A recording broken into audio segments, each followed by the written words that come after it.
Assalamualaikum semua, bersama aku sekali lagi Alif daripada Marjans TV. Alright, bagi korang yang dah lama kat channel aku, korang tahulah channel aku ni macam mana kan. Apa yang aku buat kat channel aku, apa yang cerita aku sampaikan kat channel aku. And I'm thanking you so much for that, kerana sentiasa support aku dengan dalam apa jua yang aku buat.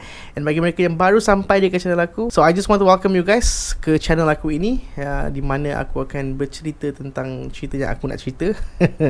Okay, cerita-cerita yang aku rasa patut dikongsi lah.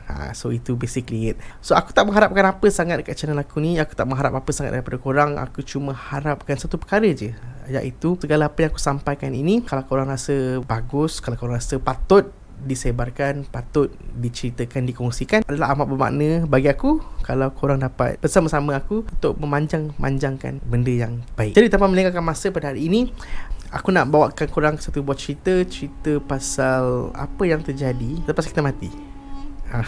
So apa yang berlaku sebenarnya, apa yang terjadi dengan roh kita. Dan aku ingin berkongsikan benda-benda yang sahih tentang kewujudan, tentang kehidupan selepas mati. Cerita ini kita bermula dengan sebuah cerita macam biasa.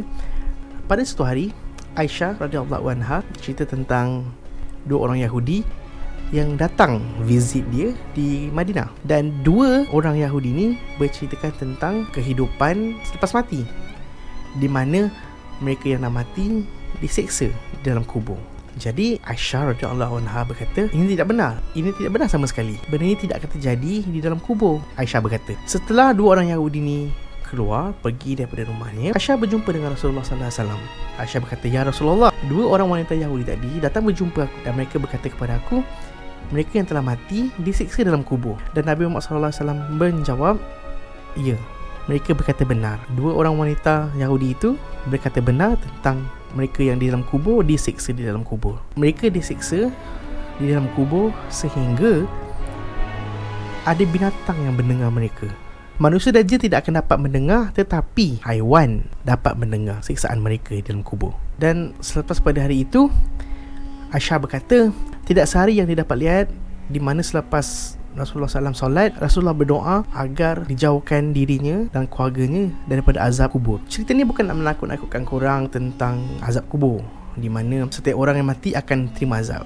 Tidak, ini kerana setiap apa yang kita terima adalah balasan daripada apa yang kita buat. Jadi segala-gala yang kita akan lalui selepas mati itu berbeza sama sekali.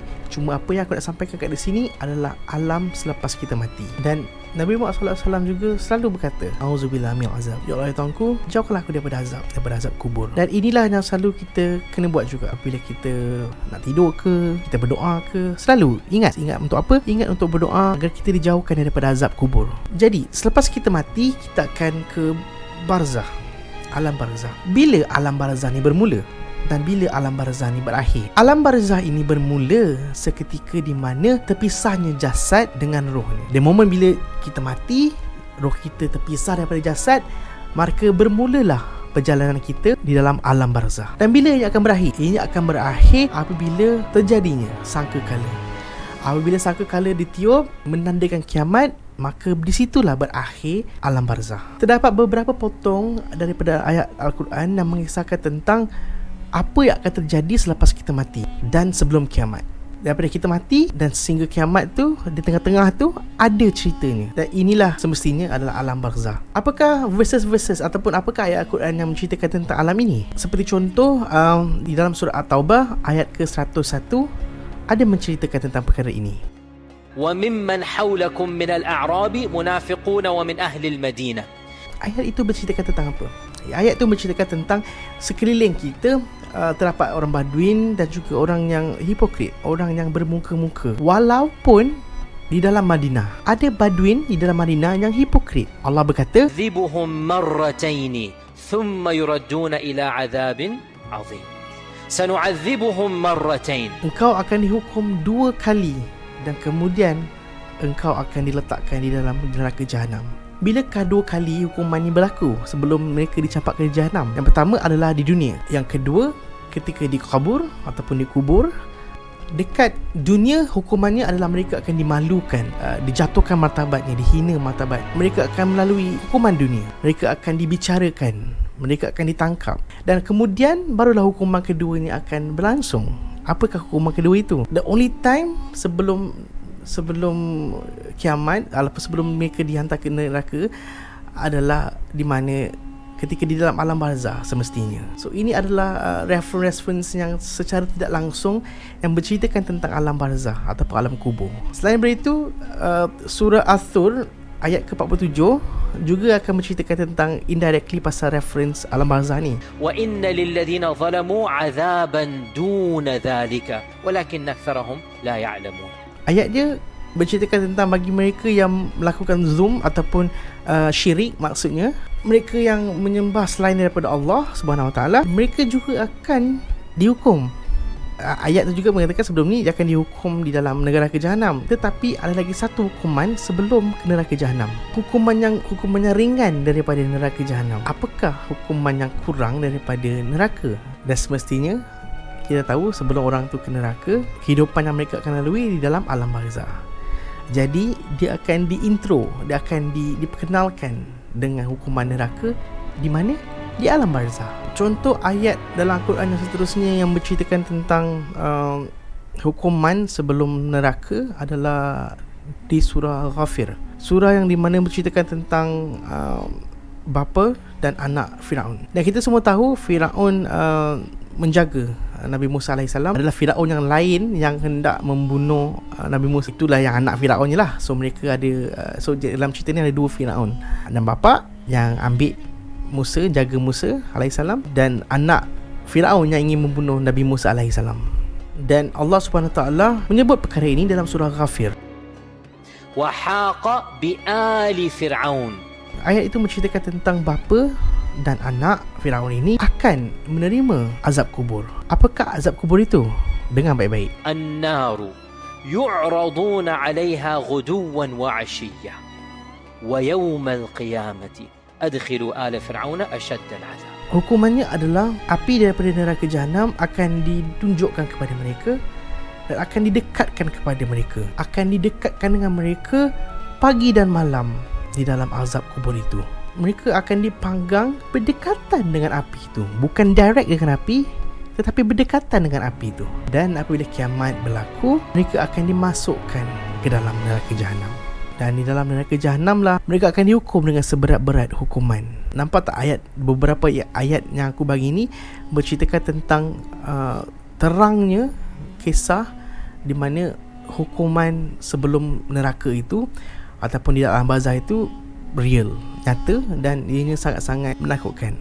Jadi selepas kita mati dan sebelum kiamat, the transition tu adalah di dalam alam barzah. Jadi berapa lama ke alam barzah tu? Mungkin kat dalam dunia ni ramai yang akan fikir kalau orang tu mati 1000 tahun yang dulu dan mungkin kiamat katalah berlaku pada tahun depan, maksudnya alam barzah bagi mereka adalah 1000 tahun yang dulu sampailah tahun depan ketika kiamat berlaku. Dan itu adalah timeline logical untuk orang manusia, untuk orang yang dekat bumi, dekat alam yang sekarang ni. Tetapi hakikatnya waktu barzah setiap orang berbeza-beza. Ianya bergantung kepada amal soleh kita dan juga ketakwaan kita dan keimanan kita. Kerana ingat tak, video sebelum ni aku ceritakan tentang apa? Tentang perbezaan manusia. Perbezaan manusia darjat itu berbeza hanya pada keimanannya dan juga pada ketakwaan dan juga amal solehnya. Jadi ketika di dalam alam barzah selepas kita mati, yang membezakan waktu alam barzah kita adalah amal kita. Ada yang kejap, ada yang rasa macam hari ni masuk alam barzah, tup-tup esok dah dihisap. Sebab apa? Sebab dah kiamat. Ada juga yang rasa beratus-ratus ribu tahun namanya. Benda tu semua berbeza-beza, tidak semua sama. Jadi di sini aku nak ingatkan korang semua bahawa timeline alam barzah itu berbeza-beza ikut setiap individu. Itulah alam barzah. Ada sebuah cerita mengenai alam barzah ini, cerita di mana Nabi Muhammad SAW melalui kubur. Terdapat dua kubur yang Nabi Muhammad SAW lalu, dan pada ketika baginda Rasulullah SAW lalu di dua kubur itu, baginda pergi ke sebuah dahan dan baginda memetik beberapa dahan daripada pokok itu dan baginda letak cucuk di atas dua kubur yang baginda lalu tadi. Dan sahabat tanya kepada Rasulullah, "Ya Rasulullah, kenapa engkau membuat sedemikian?" Sebab ketika itu, pada zaman itu, mengikut Islam, mengikut ajaran Nabi Muhammad SAW, itulah benda yang kita tak buat. Bukan kebiasaan yang mereka buat, iaitu letakkan bunga ke dahan ke di atas kubur. Jadi sahabat tanyalah kepada Rasulullah, kenapa ya Rasulullah kau buat begitu? Lalu baginda sallallahu alaihi wasallam berkata bahawa kedua-dua mereka ini sedang dihukum, sedang disiksa. Tetapi mereka dihukum bukan atas kesalahan yang besar. Bukan kesalahan yang besar itu bermaksud bagi manusia benda itu hanyalah macam benda yang kecil, remeh, tetapi bagi Allah SWT benda itu adalah sangat-sangat berat dan besar. Maka dua orang ini diazabkan di dalam kubur. Jadi apakah kesalahan mereka ni, yang dua orang ni? Satu adalah sebab dia suka menyampaikan berita yang tidak betul, berita yang menjatuhkan orang lain. Oleh kerana itu manusia ini dihukum di dalam kuburnya setelah dia mati. Pada ketika itu kan negara Arab sedang transition daripada negara jahiliah dan sebagainya. Bagi mereka benda-benda itu adalah benda yang normal. Nah dan sebagainya, ada benda yang normal. Menyampaikan berita-berita buruk, menyampaikan berita-berita tidak benar itu adalah normal. Tetapi sebenarnya itu adalah benda yang sangat-sangat tidak Allah redai. Macam negara kita sekarang lah, macam apa yang kita lalui sekarang lah. Kita anggap menyampaikan benda yang tak betul tu ada benda yang remeh, yang biasa je. Sebab orang lain share, aku mau share. Kita share, kita kata daripada grup sebelah. Kita tak tahu, kita main share je. Nampak tak?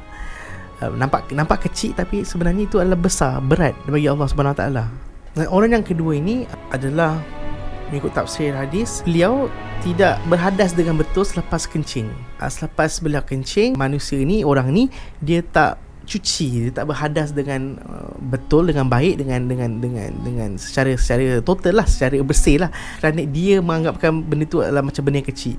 Hanya cuci macam tu dia dah settle dah. Kerana itulah manusia ini, orang-orang ini diseksa di dalam kubur kerana tidak berhadas dengan betul. Baginda Rasulullah SAW berkata, mungkin oleh kerana tangan aku yang meletakkan pohon ini, dahan ini di atas kubur ini, mungkin Allah SWT akan meringankan azab kubur yang mereka tengah lalui sekarang. Dan ini adalah pada hadis riwayat Muslim. Nampak tak guys? Betapa mulianya hati seorang Rasulullah SAW tu. Dua orang tu memang melakukan dosa, melakukan kesalahan, and at the same time baginda cuba untuk meringankan azab kubur mereka. Jadi aku harap dengan cerita ini kita dapat memupuk dalam diri kita supaya kita ni haruslah sentiasa bersedia untuk akhiran kita, bersedia untuk orang kata bekalan kita ketika untuk kita mati lah. Kalau kita anggap benda yang sekecil-kecil benda macam menyampaikan berita yang tidak benar tu adalah benda kecil, kita harus ingatlah bahawa benda itu semua adalah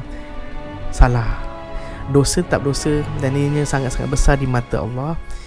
Dan benda-benda yang sekecil-kecil, mencuci hadas, mengangkat hadas kecil, berhadas kecil, benda tu kita anggap kecil, tapi benda tu sememangnya adalah benda yang sangat-sangat besar di mata Allah SWT. Apa yang aku nak sampaikan kat sini juga adalah kita sebagai manusia, whatever that we do, kita kena fikir bahawa this is not the end of it. Apa yang kita buat ini ada timbang taranya selepas kita mati. Jadi sentiasalah kita berusaha untuk melakukan sedikit kebaikan hari demi hari agar kita menjadi manusia ataupun kita menjadi Muslim yang better Muslim day by day lah, orang kata. Tak semua sempurna, macam aku pun aku tahu aku tak sempurna, aku dosa aku banyak dan sebagainya. Benda ni tak menghalang aku untuk berkongsi benda ni semua dengan korang agar kita semua dapat memperbaiki diri kita.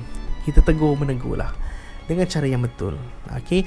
Dengan cara yang ini dapat merapatkan kita dengan Islam lagi, bukan kita perlu negur ataupun kita menyampaikan dalam keadaan di mana kita menolak orang jauh daripada Islam lagi, okay? Sebab Islam tu indah, Islam tu best. Jadi kita nak orang yang jauh daripada Islam kenal Islam, bukan kita tolak dia lagi jauh daripada Islam. Macam aku cakap sebelum ni, untuk mengharungi akhir zaman ni kita harus kuat dari segi apa? Adalah kuat dari segi mengawal diri kita daripada marah. Apabila kita melihat benda yang tidak betul depan mata kita, kita harus mengawal dan berusaha untuk menegur atau membetulkan dengan cara yang lembut. Aku bercakap ni sebab aku mempunyai sifat yang pemarah. Aku mempunyai sifat pemarah bila aku melihat benda yang tak betul depan mata aku. Semudah-mudah, paling simple macam kereta bawa tak betul lah, benda semua tu aku rasa marah. Aku cepat marah dengan benda-benda tu. Bila aku cepat marah dengan benda-benda tu, syaitan suka benda-benda macam tu. Alright. So what should I do? Aku kena bermuhasabah diri. Aku kena banyakkan bersabar, istighfar supaya aku kuat, Aku kuat untuk memperbetulkan diri aku untuk menjadi Muslim yang lebih baik, dan aku boleh menyampaikan benda yang sama kepada korang supaya kita semua boleh jadi seorang Muslim yang baik. Thank you so much guys for watching. See you guys on my next video. Assalamualaikum warahmatullahi wabarakatuh. Bye bye.